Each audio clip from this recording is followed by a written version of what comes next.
silakan kita berpolitik, tidak ada problem. Tapi kalau politik itu dijalankan oleh orang-orang yang tidak beriman dan bertakwa, bahaya buat negara.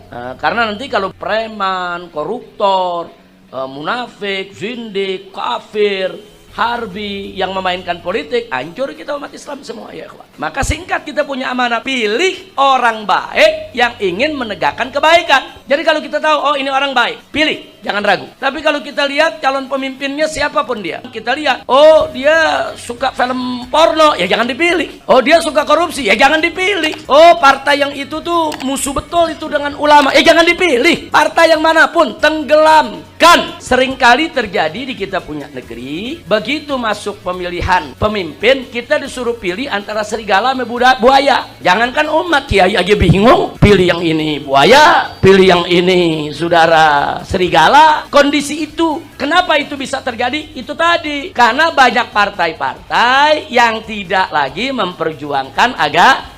Begitu memperjuangkan agama, apa disebut? Politik identitas. Ini pesantren Miftahul Huda, Kiai Haji Agus Malik Rawawi. Ada? Mana Kiai? Ya, silakan Kiai. Ya ahlan wa sahlan, ya marhaba. Assalamualaikum warahmatullahi wabarakatuh. Waalaikumsalam warahmatullahi wabarakatuh. Saya adiknya Kiai Nonop.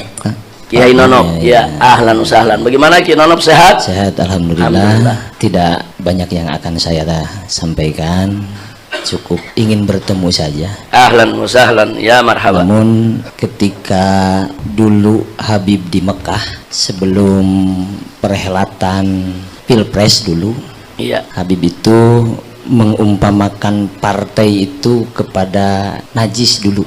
Saya berangkat dari sini ke Mekah, ada partai yang Mughalado, Mukhafafah, iya, Mutawasito kayak gitulah. Itu menjadi pegangan kami dan sekarang mungkin sebentar lagi ada perhelatan juga, bagaimana sikap kami gitu. Itu Bib, cuma iya, segitu aja. Terima kasih Bib. Ya, jazakumullahu khairal jazaa. Terima kasih banyak. Salam buat Kiai Nonop. Saudara, saya punya ceramah tentang partai politik ini cukup panjang. Jadi tidak pendek dan tidak sesimpel itu. Jadi pada dasarnya saudara, bahwa politik itu pada dasarnya sangat diperlukan untuk mengatur kekuasaan dan pemerintahan dalam suatu negeri. Jadi ilmu, karena Islam sendiri punya ilmu politik, bukan tidak. Kalau kita bicara khilafah, itu ilmu politik. Kalau kita bicara nasbul khilafah atau nasbul khalifah, itu ilmu politik.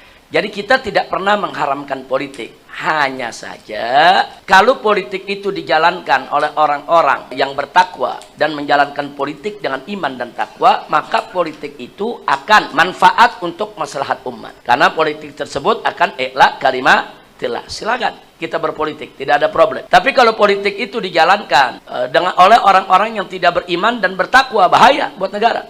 Karena nanti kalau preman, koruptor, munafik, zindik, kafir, harbi yang memainkan politik, hancur kita umat Islam semua ya kawan. Nah, jadi itu dulu kita dasarnya.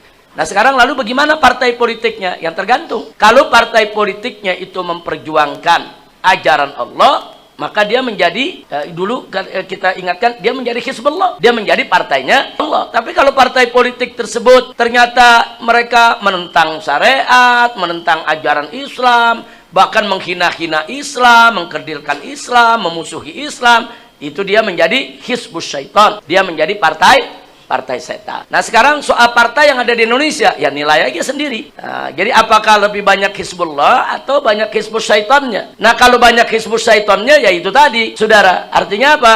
Artinya yang ada di sekitar kita banyak najis. Tapi jangan menggeneralisir bahwa semuanya najis. Kira-kira jelas ya kawan ya. Jangan menggeneralisir semua najis. Nggak boleh kita takmim begitu, nggak boleh. Tapi kalau ada yang punya penilaian, oh menurut saya sekarang ini lebih banyak yang najis, itu kan hak dia untuk menilai. Kalau ada yang menilai sebaliknya, itu juga hak dia untuk menilai. Tapi kan masyarakat sudah cerdas. Masyarakat bisa melihat lewat fakta dan realita. Saya rasa jelas itu. Nah, adapun ke depan, siapa yang mesti kita pilih nih dalam pilkada, dalam pilpres?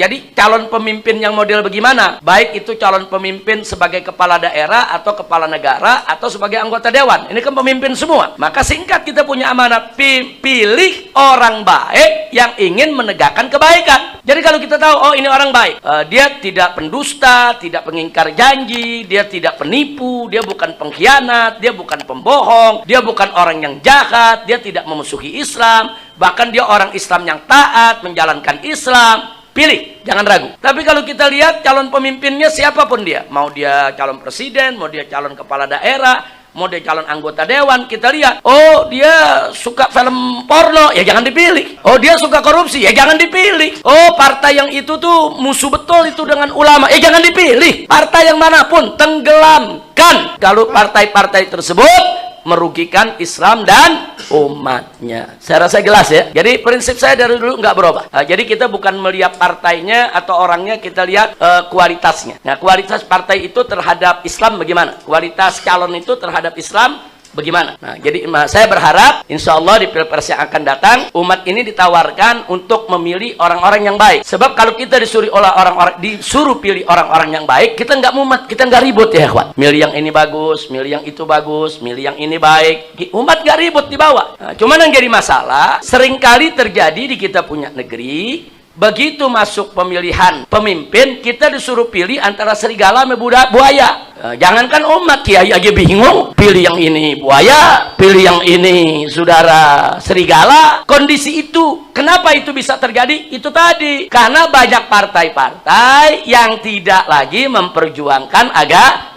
Begitu memperjuangkan agama, apa disebut? Politik identitas. Sekarang ini yang dimaksud politik identitas itu politik Islam. Mereka pura-pura aja politik identitas itu politik yang membawa identitas agama atau suku atau ini. Enggak. Yang dia maksud politik identitas adalah gerakan Islam. Gerakan Islam yang dianggap politik identitas semua. Kita nih dikerdilkan, kita nih dikucilkan, kita nih dijelek-jelekkan oleh mereka, saudara. Padahal politik identitas itu dulu justru dimainkan oleh para pejuang kita. Lihat Imam Bonjol berjuang pakai politik identitas. Dia pakai syariat Islam, saudara. Pakaiannya juga pakaian seorang ulama. Dia lawan Belanda, itu politik identitas. Begitu juga Pangeran Diponegoro pada saat melawan Belanda, itu juga politik identitas. Nah, Pangeran Diponegoro kita lihat dong, pakai jubah, pakai imamah. Dia ulama, dia pakai baju ulamanya, saudara. Berarti politik identitas. Saudara, siapa nggak pakai politik identitas ya, kawan? Mau partai-partai yang mengaku sebagai demokrat, nasionalis, semuanya pakai identitas. Identitas demokrasi, identitas kebangsaan, itu namanya identitas ya, kawan.